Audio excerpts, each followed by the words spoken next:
The Paintbrush of Dreams. Opening, The Forgotten Artist. In a small town where the rooftops sloped like rolling hills and the streets were paved with cobblestones, there was an abandoned art studio at the very edge of the village. No one remembered who had once painted there. The windows were covered in dust, the canvases left blank, and the brushes sat in jars of hardened paint. But the townspeople whispered of a legend.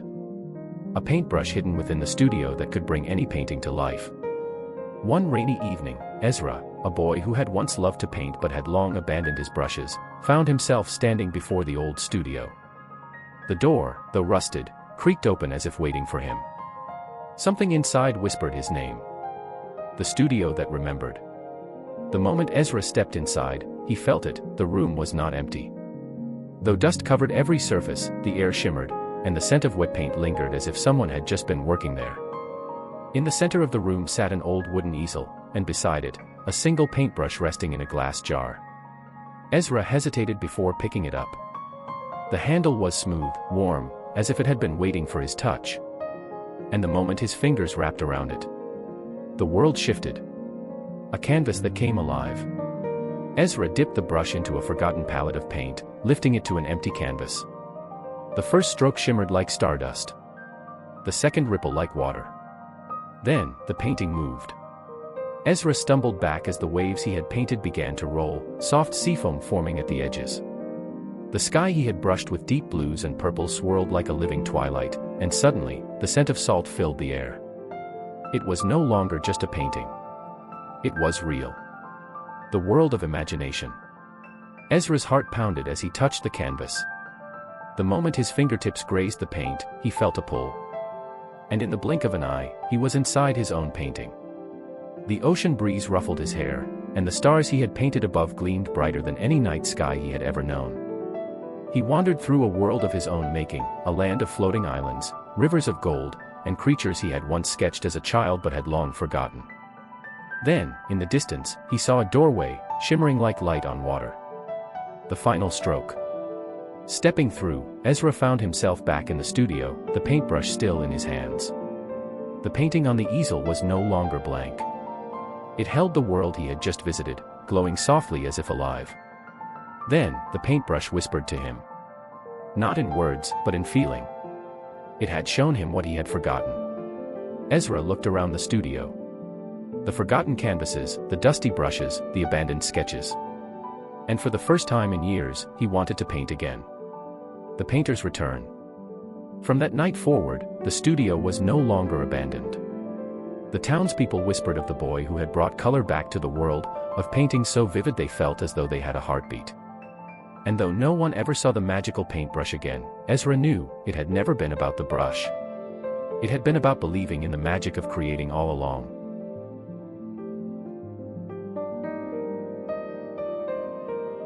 The Candlemaker's Wish. Opening, a town that never knew darkness. In a small town nestled between rolling hills and quiet rivers, there was a shop that never closed. It belonged to Elias the Candlemaker, an old man who had been making candles for as long as anyone could remember. His candles never flickered, never melted away completely, and burned with colors no one had ever seen before, deep blues like the ocean at night, warm ambers like autumn leaves, and soft silvers that gleamed like moonlight. The townspeople never questioned the magic of Elias's candles, for they had never known true darkness. But what they didn't know was that Elias had a secret. Each candle he made carried a wish, not his own, but the wishes of those who needed them most. The secret of the wishing flame.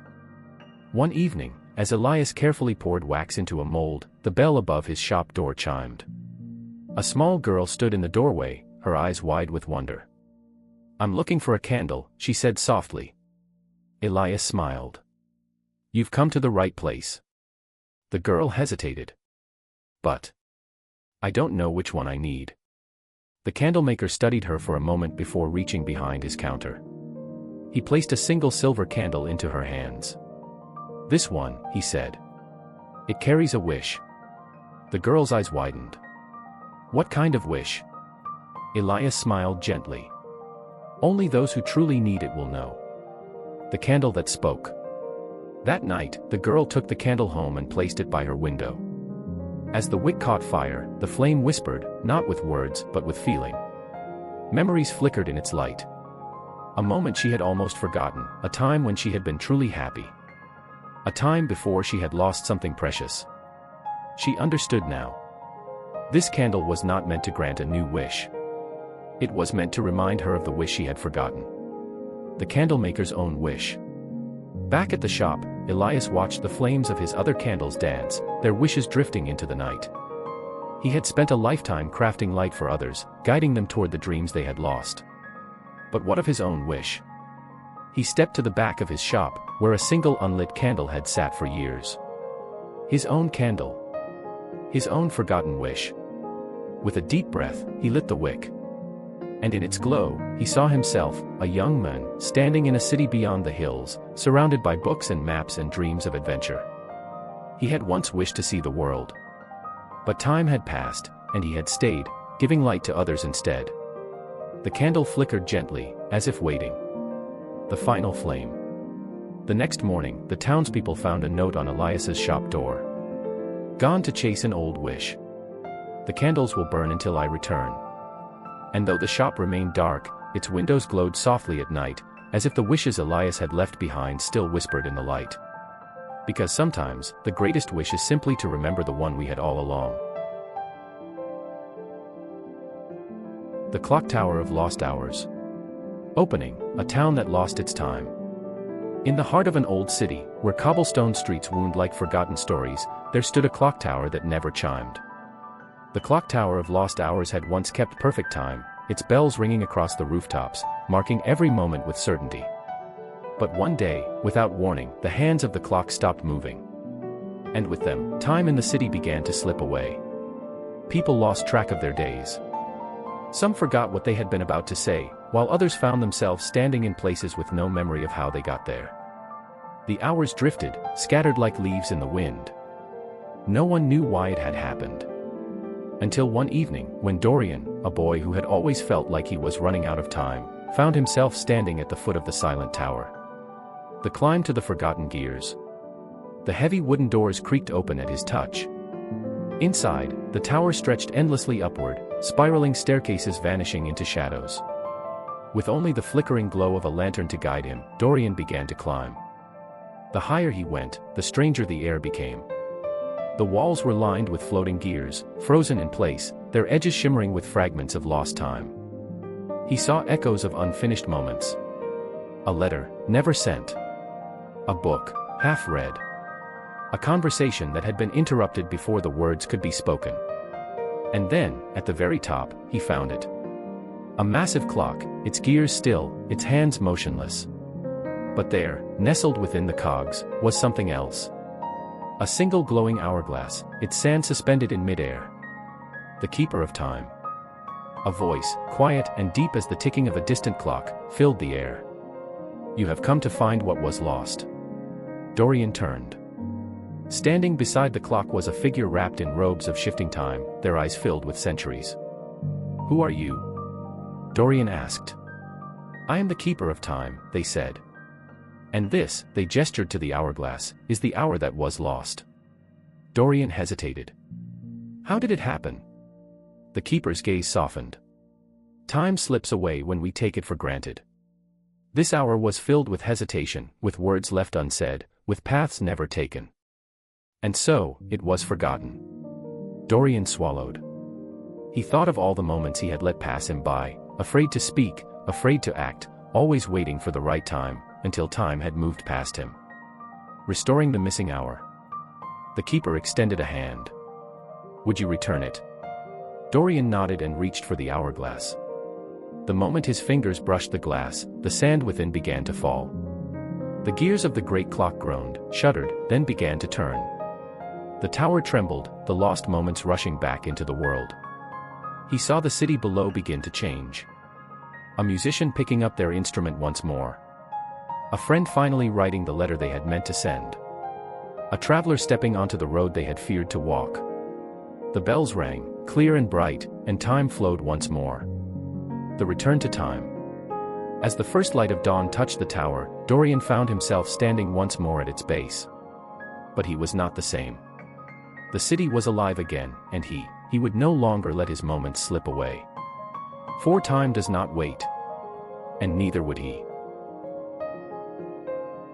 The Bridge of Wishes. Opening, the hidden path. There was a bridge that no map could find, hidden beyond the edge of the world, where the sky melted into the sea. Some said it was built from moonlight, others believed it was woven from the dreams of those who had wished upon the stars. But one thing was certain, those who found it were given a choice. The choice to walk across and find the wish they had long forgotten. One night, Mira, a girl who had once wished for something but could no longer remember what, found herself standing at the entrance of the bridge. The path of forgotten wishes. The bridge stretched endlessly into the mist, glowing faintly with shifting colors, silver, blue, and gold. Mira hesitated. She had not meant to come here. She had simply been wandering, feeling as though something was missing. A soft breeze whispered through the mist, carrying distant echoes of wishes once made. "Step forward, traveler," a voice murmured. Mira turned to see a figure standing at the bridge's entrance. A woman, cloaked in fabric that shimmered like stardust, watched her with kind yet knowing eyes. "What is this place?" Mira asked. "The Bridge of Wishes," the woman said. "A path for those who have lost what they once longed for. The echoes of dreams." As Mira stepped onto the bridge, the mist parted, revealing visions woven into the air. A child spinning in the rain, laughing. A young artist sketching by candlelight, eyes full of wonder. A traveler standing at a crossroads, hesitating. Each image flickered and faded as she walked, drifting past like reflections on water. And then, she saw herself. A younger version of her, eyes bright, hands clutching a notebook filled with stories. She remembered now. She had once wished to be a storyteller. But life had gotten in the way. Doubt had crept in. The stories had remained unwritten, the dream left behind.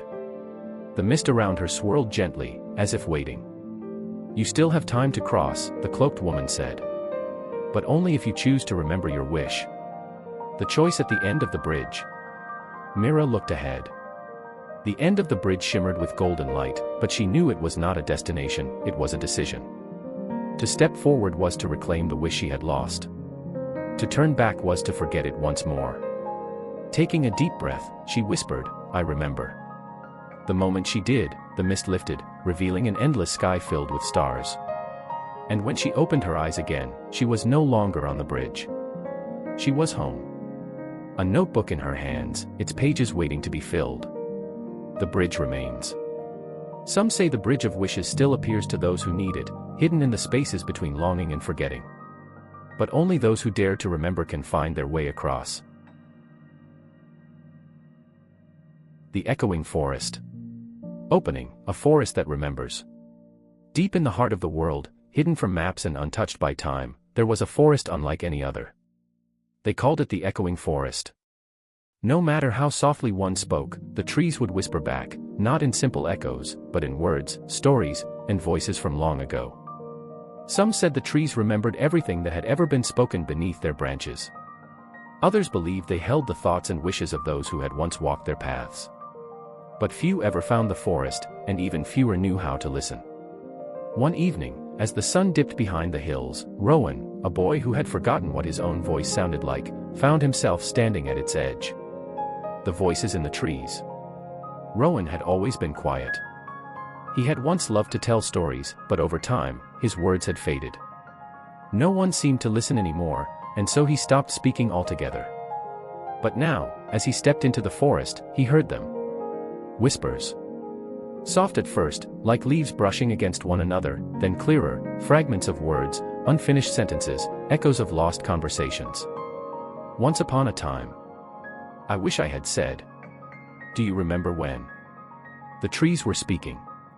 And not just to themselves. They were speaking to him. The keeper of echoes. As Rowan walked deeper into the forest, the voices grew stronger, their words swirling like wind between the trees. Then, in a small clearing, he saw her. A woman stood beneath the tallest tree, her cloak blending into the mist, her hands resting on the bark as if listening. "You are one who listens," she said, her voice as soft as the wind. Rowan hesitated. "What are they saying?" The woman smiled.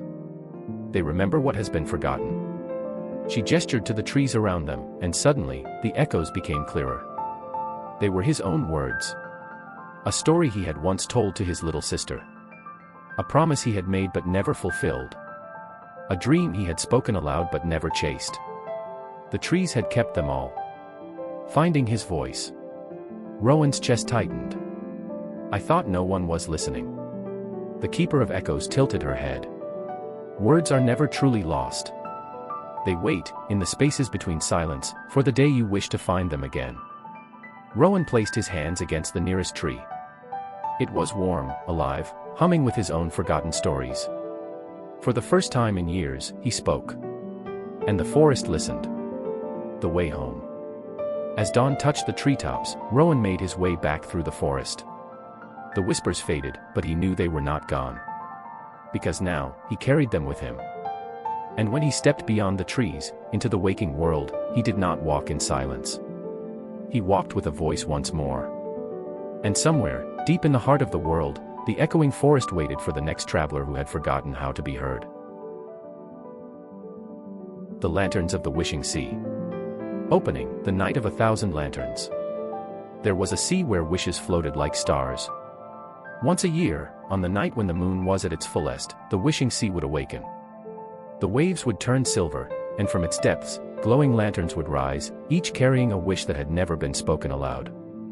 It was said that those who found the sea on this night could send a wish of their own, but only if they were willing to let go of something in return. On one such night, Marin, a girl with a heart full of wishes but hands too afraid to release them, followed the whispers of the wind to the water's edge. The guardian of the waves. The sea shimmered, stretching endlessly into the horizon, its surface scattered with floating lanterns, softly glowing, drifting like fallen stars upon the water. As Marin stepped closer, a figure emerged from the mist, a woman with hair like flowing water and eyes like the deep ocean. You have come to make a wish, the woman said, her voice as gentle as the waves. Marin hesitated. I don't know if I can. The woman tilted her head. Why? Marin looked at the lanterns, their glow reflecting in her eyes. Because, what if it never comes true? The guardian of the waves smiled. Wishes are not meant to be held tightly. They are meant to be set free. She held out a lantern, its light warm and pulsing, as if waiting. The choice to let go. Marin took the lantern, feeling its warmth in her hands. 1,000 wishes filled her heart, dreams of adventure, of love, of finding her own path. But with them came fear, fear that they would never come true, fear that she would never be enough. The sea whispered around her, carrying voices of past wishmakers. Let go, and the sea will carry it forward. Tears pricked Marin's eyes. Could she really trust the sea? Could she trust herself? With a deep breath, she stepped forward and placed the lantern onto the water. For a moment, it bobbed uncertainly.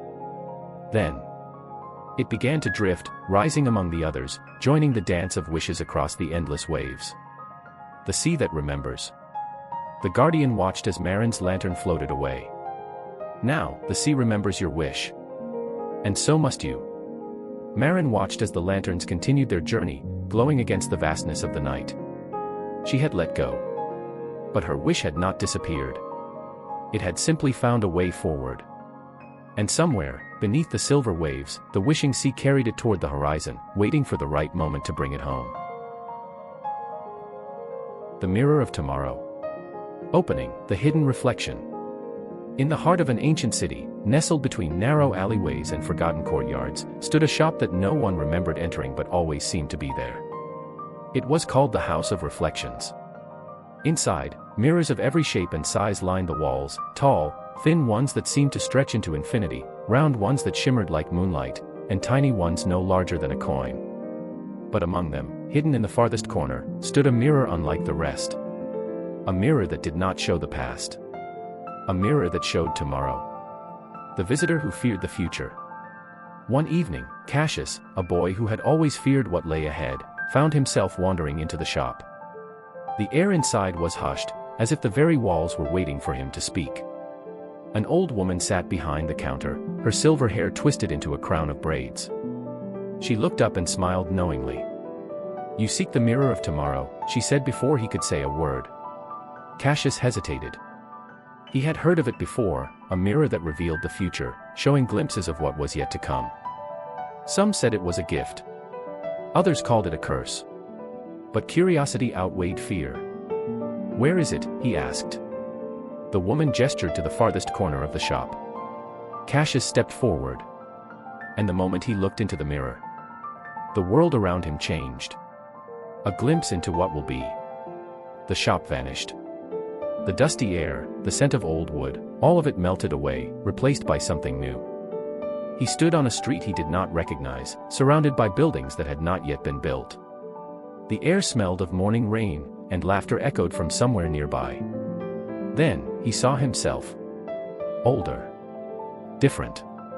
He was doing something he had never dared to do before, speaking in front of a crowd, confidence shining in his eyes. Another flicker. He was in a place he had never been, standing at the threshold of an adventure he had always feared to take. Another flicker. A letter in his hands, one he had not yet written but already knew was important. The mirror whispered not in words, but in possibility. It did not tell him what would happen. It showed him what could. The choice to step forward. Cassius tore his gaze from the mirror, his heart racing. When he turned, the old woman was still watching him, her eyes filled with quiet understanding. "What does it mean?" he asked. The woman smiled. "The future is never set. The mirror of tomorrow does not tell fate, it shows the paths waiting to be taken." Cassius swallowed hard. He had spent so long fearing the unknown, afraid to move forward. But now, he understood. He did not have to know what the future held. He only had to step toward it. The mirror remains. When Cassius left the shop, the night air felt different. Lighter. For the first time, he was not afraid of what lay ahead. And behind him, in the house of reflections, the mirror of tomorrow waited. Not to show fate, but to remind the next traveler that the future was theirs to shape.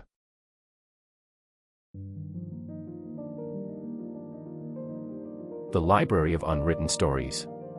Opening, the endless shelves. Deep within a city where stories were treasured like gold, hidden behind ivy-covered archways, stood a library that few had ever entered. It was called the Library of Unwritten Stories. Unlike other libraries, its shelves were not filled with books that had been written, but with stories that had never been told. Some were half-formed ideas, waiting for the right words. Others were nothing more than whispers of dreams, longing for a voice. And some belonged to those who had forgotten they once wished to write at all. One evening, Elias, a boy who had always loved stories but had never dared to write his own, found himself standing before the library's towering doors. And to his surprise, when he reached out, they opened. The Librarian of Lost Tales. Inside, the library stretched beyond sight, its shelves spiraling upward into the stars. Floating lanterns drifted between the aisles, illuminating the countless empty books lined up like silent possibilities. And at the very heart of the library, behind a great wooden desk, sat a figure wrapped in robes that shimmered like ink spilled across paper. "The books here are waiting," the figure said, looking up with eyes that held the depth of countless stories. "Waiting for those who left them behind." Elias hesitated. "But I've never written anything." The librarian smiled. "Then why are you here?" Elias didn't know how to answer. He had always loved stories, yet every time he had tried to write one, doubt crept in. His pages remained empty, his ideas unfinished. The librarian stood, gesturing toward the shelves. "Perhaps your story is already here, waiting for you to remember it." The book that knew his name.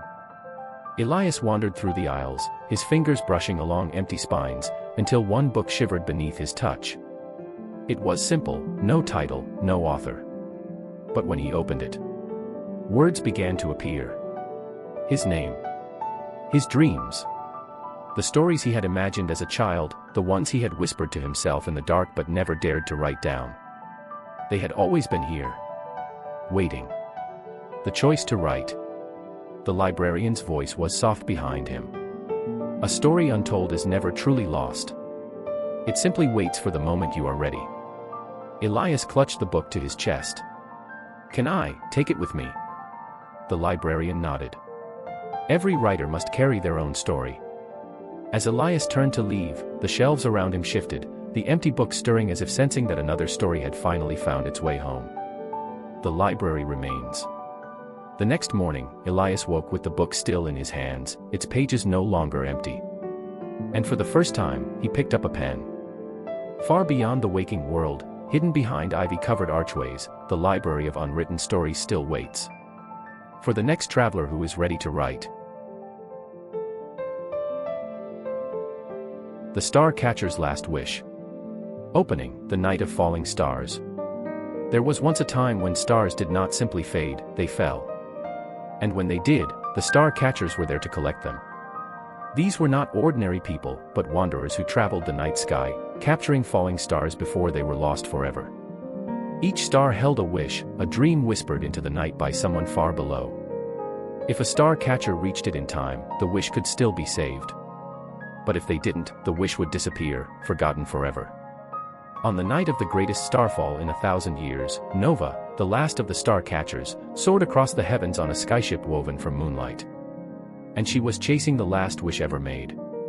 The chase through the cosmos. The sky was alive. Stars rained like silver fire, streaking across the darkness. The sails of Nova's ship billowed as she steered through constellations, weaving past glowing nebulae and rivers of light. She reached out with her celestial net, catching falling stars as they tumbled toward oblivion. But one star was different. It burned brighter than the rest, plummeting faster than she had ever seen.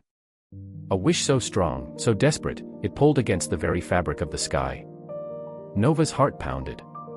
If she didn't catch it, this wish, whatever it was, would be lost. She pushed the ship forward, winds of stardust whipping around her, the universe stretching endlessly beneath her feet. The falling star was just within reach. And then, a shadow moved. Something else was chasing the star. The keeper of forgotten wishes. A figure emerged from the void, a being draped in the night itself, eyes deep as black holes. The keeper of forgotten wishes. Nova had heard the legends. The keeper did not steal wishes. They simply waited for the ones that were abandoned. This wish does not belong to you, the keeper said, their voice the hush of endless night. Nova gritted her teeth. It isn't lost yet. The keeper extended a hand, and the wish trembled, caught between them. Every wish, the keeper murmured, has a price. Do you know what this one asks? Nova hesitated. She had never questioned where the wishes came from, only that they needed to be saved. The star pulsed, and for the first time, she saw the wish inside. The last wish. A small boy, standing alone beneath a sky too vast for him to understand. A whisper in the dark. A longing so deep it shook the stars. I wish. A pause. A fear. A hesitation. And then. I wish. I wasn't alone. Nova's breath caught. She looked at the keeper, at the endless stars swirling around them, and for the first time, she asked, what happens if I let it go? The keeper's eyes softened. It will fade, like all forgotten things. But if it is meant to be, it will be wished again. Nova looked at the star, at the tiny hope it carried, at the fragile weight of someone's heart wrapped in light. And she made her choice. The wish that was saved. With a steady hand, she pulled the wish into her grasp. The star shuddered, then flared brilliantly. Before shooting back down to earth, straight to the heart of the boy who had wished it. Somewhere, beneath that same vast sky, a child felt something shift. A warmth in his chest. The understanding that somewhere, somehow, he had been heard. The star catcher's farewell. The keeper of forgotten wishes only watched. Nova turned to them. Will I ever stop chasing them? The keeper smiled. There will always be wishes worth saving. The sky swirled around them, full of light, full of dreams, full of endless falling stars. And so, Nova steered her ship into the night, ready to catch the next one before it was lost.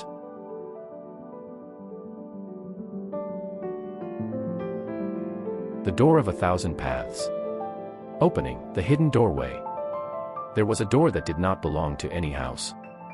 It stood alone in the middle of a forgotten field, its frame weathered by time, its handle cool to the touch.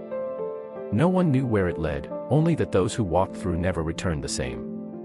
Some said it led to lost dreams, others to undiscovered futures. But the truth was something far greater. One evening, when the sky was painted in hues of violet and gold, Orion, a boy who had never known where he belonged, found himself standing before it. And the door creaked open. The guardian of choices. The moment Orion stepped inside, the world shifted. He was no longer in the field, but in a vast hallway lined with doors, each one unique, carved from different woods, metals, and stone. Some shimmered like the surface of a lake, others pulsed with soft golden light. And standing in the center of it all was a woman cloaked in the fabric of the universe, her eyes reflecting the glow of unseen stars. "You have found the door of 1,000 paths," she said. "And now, you must choose." Orion hesitated. "Choose what?" The woman gestured toward the endless doors. "A life, a journey, a possibility." Her voice was warm, yet powerful. "Every path you might have taken exists here. Each door leads to a version of yourself you could become." Orion's heart pounded. "Can I see what's behind them?" The guardian smiled. "Step forward, and they will show you. The lives not lived." Orion reached for the first door, one carved from rich mahogany, its handle smooth beneath his fingers. As it swung open, a vision rushed past him like a breeze. He saw himself as a great inventor, sketching blueprints in a tower of glass and steel, the world changed by his ideas. The door closed. He stepped to another, this one made of cool stone. Inside, he was a traveler, crossing lands unknown, a map clutched in his hands and adventure in his heart. Another door. A healer, tending to the wounded with hands glowing like morning light. Another. A poet, words spilling like waterfalls from ink-stained fingers. A musician, a painter, a teacher, a leader. 1,000 paths. 1,000 versions of himself. And then he came to the final door. The door of now. This door was different. Unlike the others, it had no carvings, no shimmer, no grand design. Just a simple wooden door, with a handle that fit perfectly in his grasp. Orion hesitated. "What's behind this one?" The guardian's expression softened. "This is the door to who you are now. The one you will step through when you leave this place." Orion swallowed. He had seen so many possibilities, so many incredible versions of himself. "How do I know I'll choose the right path?" he whispered. The guardian smiled. "There is no right path. Only the one you decide to walk." The step forward. Orion turned the handle. Light poured through the doorway, wrapping around him like a gentle embrace. The moment he stepped through, the world behind him vanished. He was back in the field. The door was gone. But something inside him had changed. For the first time, Orion understood, he was not bound to a single path. He could choose, shape, and change his journey at any moment. And as he walked away, his footsteps were lighter, his heart full. Because the door had never been about choosing a single life. It had been about understanding that every day was a door waiting to be opened. The Clockmaker's Secret. Opening, the town that ran on time. In the heart of a small town where every street was cobbled and every house had a ticking clock, lived a man known only as the Clockmaker. He was neither young nor old, neither known nor unknown. But his shop, tucked away in the quietest corner of town, was unlike any other. The clocks he made were not ordinary. Some ticked backward, revealing glimpses of forgotten moments. Others paused, holding on to the best seconds a little longer. And a few, the rarest of all, had no hands at all, their faces blank, waiting for time to be written. No one knew how he made them. And no one knew his greatest secret. The boy who needed more time. One evening, just as the sky melted into indigo, a boy named Leo hesitated outside the shop. He had heard whispers about the Clockmaker, about how his clocks were different. And Leo needed time, more time. Taking a deep breath, he stepped inside. The shop was alive with sound, hundreds of clocks ticking in perfect harmony. On the walls, pocket watches spun lazily in midair, and behind the counter sat the Clockmaker himself, adjusting the gears of a golden timepiece. Without looking up, the old man spoke. "What is it you seek?" Leo hesitated. "I need more time." The Clockmaker finally met his gaze. "More time for what?" Leo swallowed hard. For everything. To finish the things I've started. To fix my mistakes. To do all the things I was too afraid to try. The old man studied him for a long moment before standing and walking to the back of the shop. When he returned, he held a small clock, simple, unremarkable, its hands frozen at midnight. "This," he said, "is yours." "The clock that didn't tick." Leo frowned. "But it's not moving." The clockmaker smiled. "Because time is not given, it is taken." Leo looked up, confused. "You believe you need more time," the old man continued. "But time cannot be borrowed or bought. It must be lived." He placed the clock in Leo's hands. "This clock will start ticking the moment you stop waiting and start moving." Leo's fingers curled around the timepiece. It felt warm, almost alive. He had always thought he needed more time. But had he simply been afraid to use the time he already had? The clockmaker's secret. As Leo turned to leave, he paused. "Have you ever needed more time?" The clockmaker chuckled. "I do not measure time in hours, but in moments. And moments, well, those never run out." Leo glanced at the frozen hands of his clock, then back at the old man, something shifting inside him. And as he stepped outside, into the crisp night air, he took a deep breath. And ran. The clock that started to tick. The moment his feet hit the cobblestone, the clock in his hands ticked. Once. Then again. A steady, rhythmic beat, marking not the seconds he had left, but the ones he had chosen to live. And back inside the shop, the clockmaker smiled, watching the gears of another life finally begin to turn. The River of Lost Names. Opening, the water that remembers. Beyond the edges of maps, where the forests grow thick and the mountains whisper to the wind, there is a river unlike any other. It is called the River of Lost Names. Its waters are not just water, but memories, shimmering and shifting, reflecting not the world above, but the names that have been forgotten. Some say it carries the names of those who were lost to time. Others believe it holds the names people have abandoned, the ones they were given, the ones they never spoke, the ones they wished had been their own.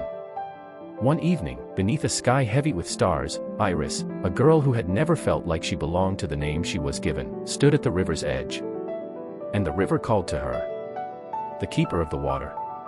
As Iris stepped forward, the surface of the river rippled, words shifting beneath the water like silver fish. Names swam past her feet, some familiar, some strange, some that whispered to something deep inside her. "I was waiting for you," a voice said. Iris turned. A figure stood on the water, their robes flowing like the current itself. Their face was neither young nor old, neither familiar nor strange. "Who are you?" Iris asked. "I am the keeper of the river." The figure gestured to the shimmering surface. "And this is where lost names come to rest." Iris hesitated. "Why does it call to me?" The keeper's eyes shone like moonlit waves. "Because you are searching for the name that was always yours. The names beneath the surface." The river began to glow. Names rose from the water, each one flickering before fading back beneath the surface. A name she had been given but never felt was truly hers. A name she had whispered to herself in the quiet moments before sleep. A name she had dreamed of, but never spoken aloud. She reached out. The moment her fingers touched the water, one name stayed, bright, unwavering, waiting. Iris. Not the name she had been given, but the name she had chosen. The name that belonged to her. Iris looked up at the keeper, her heart pounding. This is mine." The keeper smiled. "Then it has been waiting for you all along." The name shimmered, rising from the river like mist, wrapping around her like warmth on a cold night. It was not just a word. It was a belonging. The river remembers. As Iris stepped back onto the shore, the river whispered once more, but this time, it did not call to her. Because she no longer needed to search. She carried her name with her now, not lost, but found. And somewhere, deep beneath the glowing waters, the river of lost names flowed on, waiting for the next traveler who had forgotten who they truly were. The Shop of Traded Dreams. Opening, the door that only opened once. At the far end of a winding street, hidden between buildings that no one remembered, stood a shop that only opened for those who needed it most. It was called the Shop of Traded Dreams. There were no signs, no advertisements, and no one knew who ran it. Yet, when the lost, the restless, or the uncertain wandered past, they would always find the door, just slightly ajar, waiting. And inside, one could trade a dream they no longer wanted for a new one. On a night when the sky was heavy with stars, Felix, a boy who had once dreamed of something great but could no longer remember what, found himself standing before that door. And it opened for him. The Merchant of Dreams. The shop was dimly lit, filled with shelves of bottled stardust, jars of forgotten lullabies, and strange, shimmering vials labeled with names no longer spoken. Behind the counter stood a tall figure in a coat woven from mist. Their face was neither young nor old, and their voice was as soft as turning pages. "You have come to trade a dream," they said. Felix swallowed. "I don't know if I have one." The merchant tilted their head. "Everyone has a dream, even if they have forgotten it."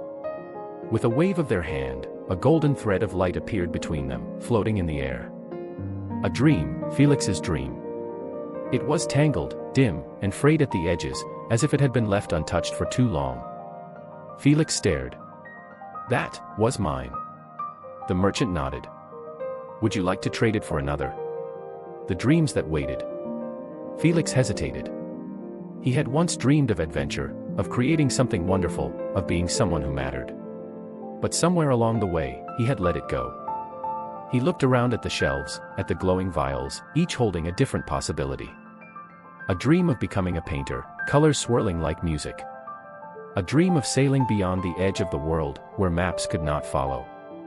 A dream of a voice that could move mountains, turning whispers into songs that changed lives. Each dream hummed, waiting to be chosen. The choice to keep or trade. Felix reached out, then stopped. "What happens if I don't trade?" The merchant's eyes gleamed. "Then you must reclaim your own." Felix looked at his frayed, tangled dream. It was not as bright as the others, not as bold or beautiful. But it was his. And maybe, it still had time to shine. "I think," he whispered, "I'll keep mine." The merchant smiled. A wise choice. The golden thread pulsed, growing warmer in his hands. It was still tangled, still dim, but it was alive again. The shop that disappeared. As Felix stepped outside, the night air felt different, fuller, richer, as if something that had been missing had finally returned. And when he turned back, the shop was gone. But in his hands, the thread of his dream glowed softly. Because a dream, once remembered, is never truly lost.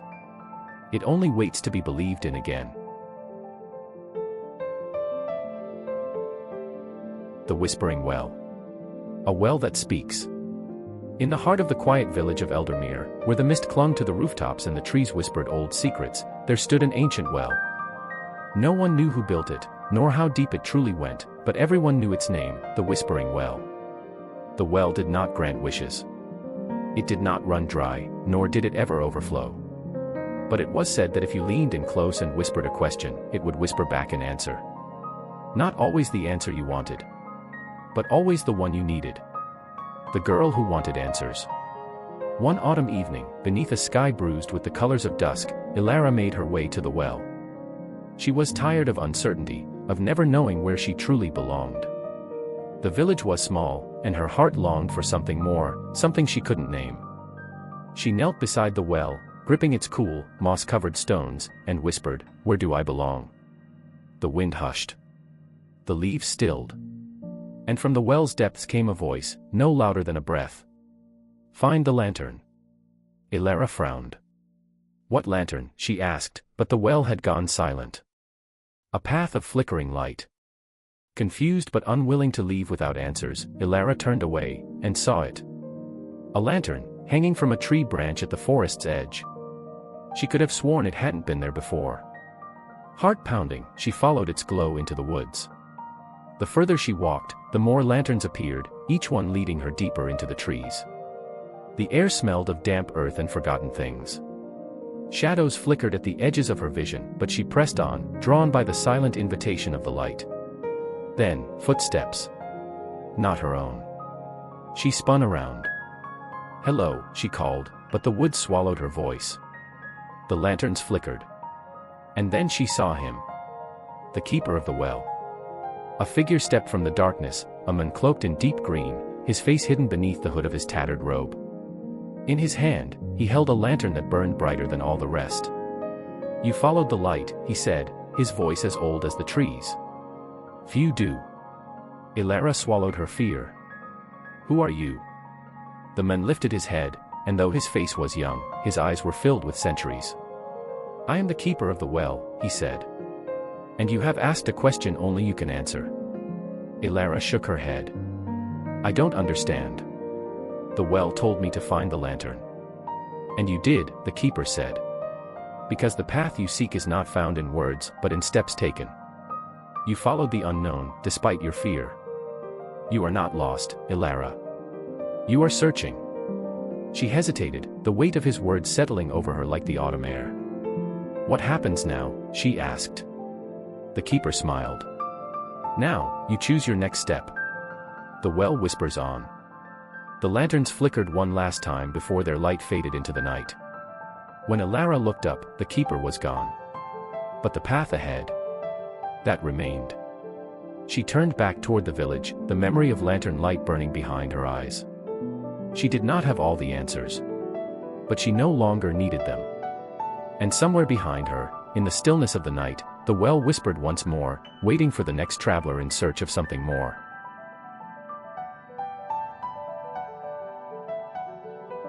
The Timekeeper's Song. Opening, the ocean that remembered. There was a village where the ocean did not simply touch the shore, it whispered to it. At night, when the moonlight turned the waves silver, the tide would sing, soft, rhythmic, endless. The villagers called it the Timekeeper's Song, though no one knew who, or what, sang it. Some said it was the voice of the sea itself. Others believed it was an old spirit, watching over the waters. But all agreed on one thing. As long as the song played, the tides would never rise too high, nor pull too far away. But one night, the song stopped. And the sea grew restless. The girl who heard the silence. In the village lived a girl named Mira, who had always loved the sound of the tide. While others slept, she would sit by the cliffs, listening to the waves hum their endless melody. So when the song vanished, she was the first to notice. The ocean no longer whispered. It was waiting. Something was wrong. The journey to the deep. Mira knew the elders would not believe her. They spoke of storms and seasons, of winds that changed direction, of waves that always returned. But she knew better. She took a small boat and set sail beneath the moon's watchful eye, following the silence where the song should have been. The farther she drifted, the darker the sea became. The water beneath her boat no longer rippled, it pulsed, as if something deep below was breathing. Then, a voice. "You seek the song." The waves parted. And from the depths, a figure rose. The keeper of the tides. She was neither human nor fully ocean, her form shifting like foam on the crest of a wave. Her hair flowed like dark water, her eyes gleamed like pearls lost in the deep. "The song has faded," Mira whispered. "Why?" The timekeeper gazed at her with sorrow. "Because the ocean has been forgotten. The people take from it, but no longer listen. The balance is breaking." Mira's heart clenched. She thought of the village, of the fishing boats, of the docks that stretched farther each year. The people had relied on the ocean for everything: food, trade, stories. But had they ever given anything back? A song renewed. Mira knelt at the edge of her boat, pressing her palm against the water. "Then I will listen," she said softly. "And I will remember."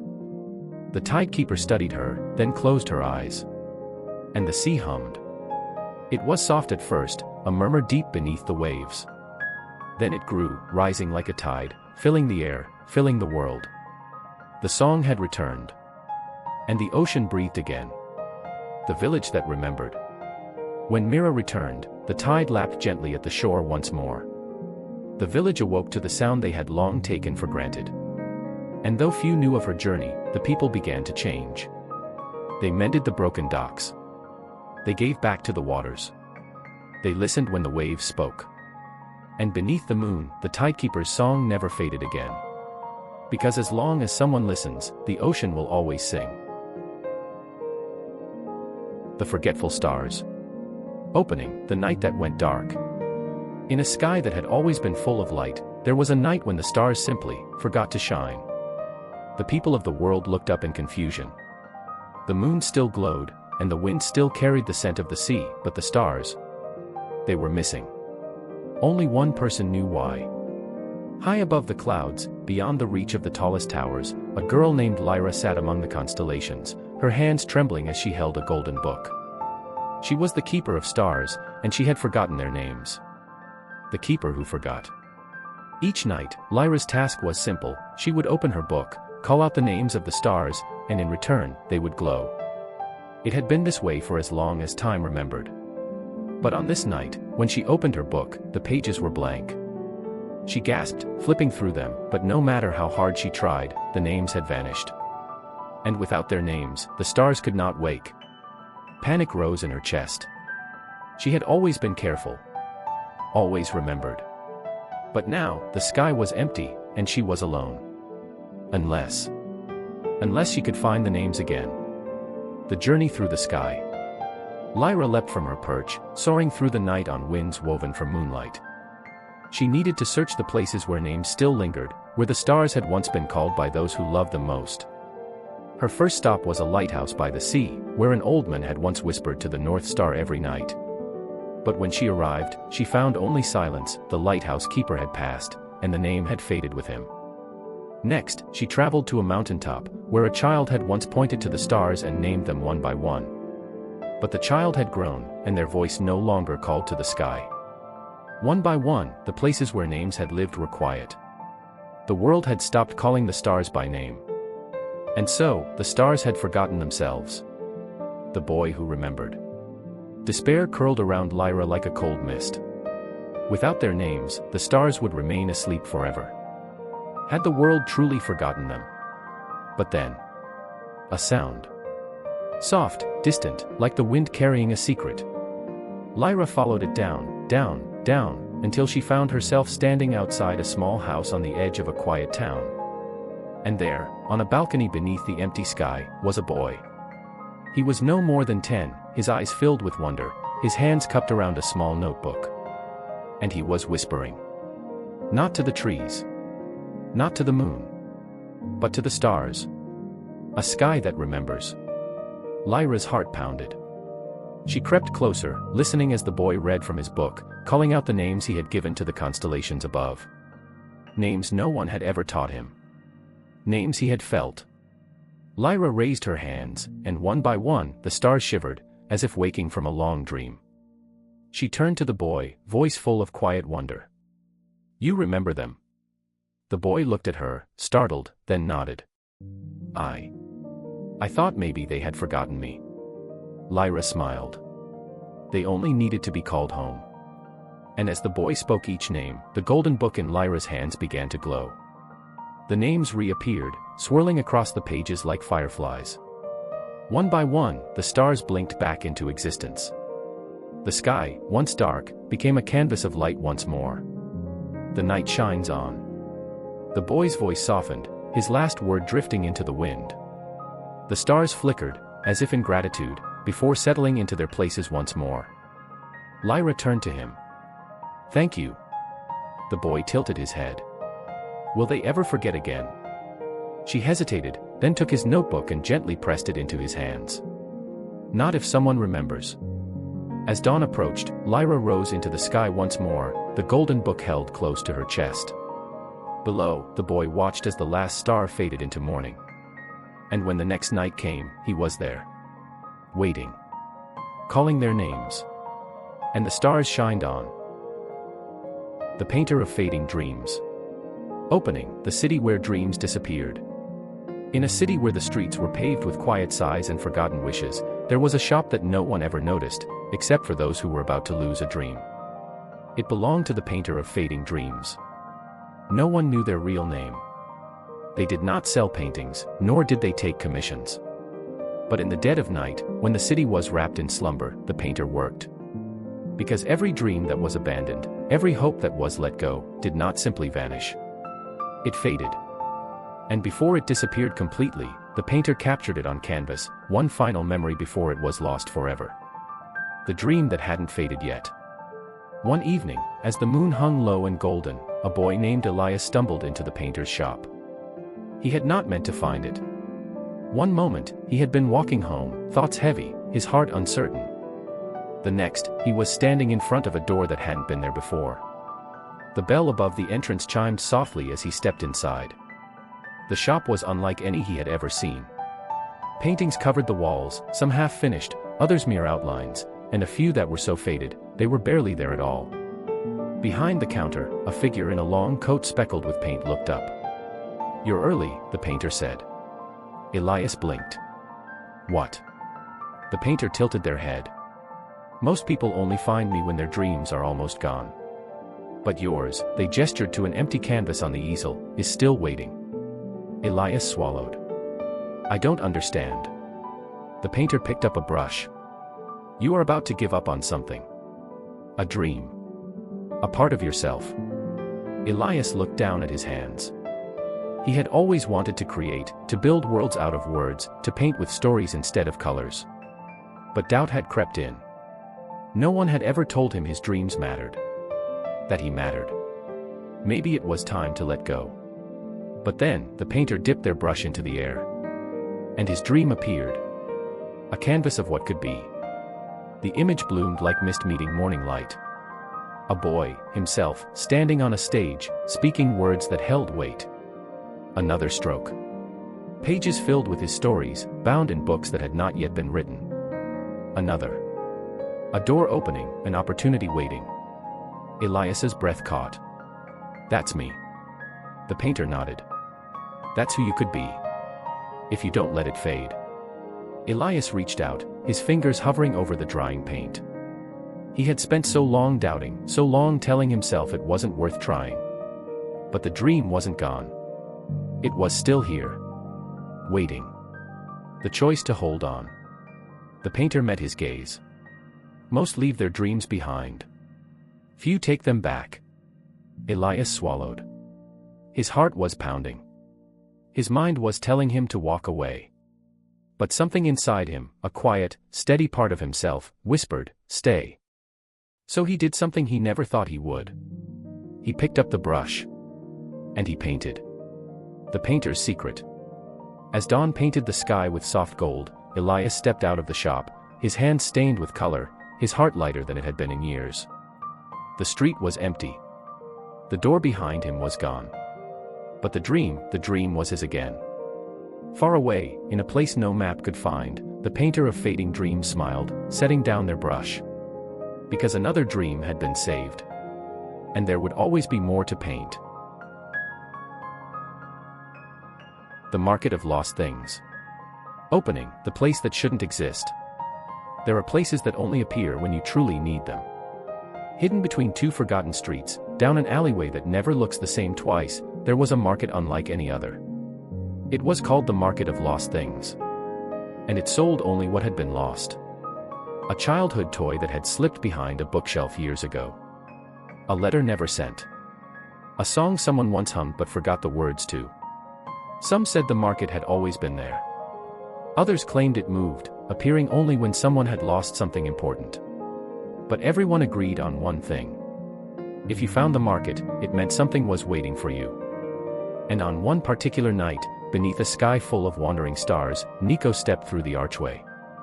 And the market came alive. The stalls of forgotten things. The air smelled of spices and rain-soaked parchment.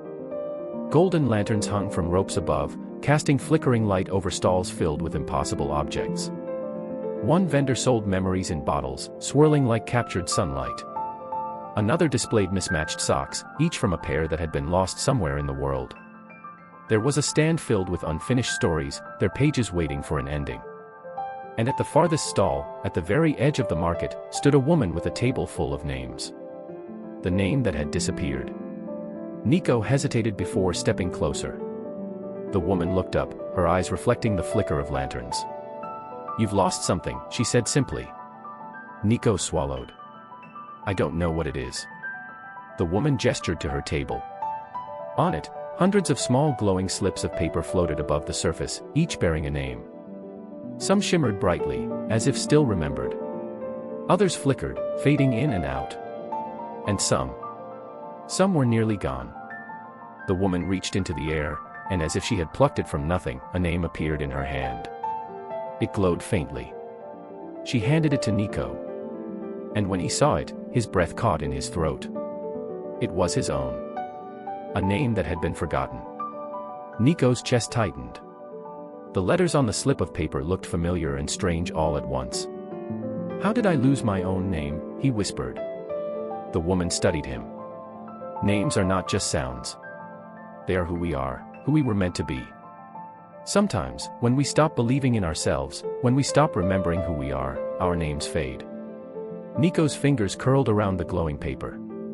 He had felt lost for so long, like a story without a title, a song without words. But his name, it had still been waiting for him. "Can I take it back?" he asked. The woman smiled. "Only you can decide that. The market that disappears." Nico took a deep breath and held the name against his heart. The moment he did, warmth spread through his chest. The letters pulsed softly, like the first flicker of dawn. He whispered it. His name. And in that instant, he knew. He had never truly been lost. The market hummed around him, the lanterns dimming, the stalls fading, the alleyway shifting once more.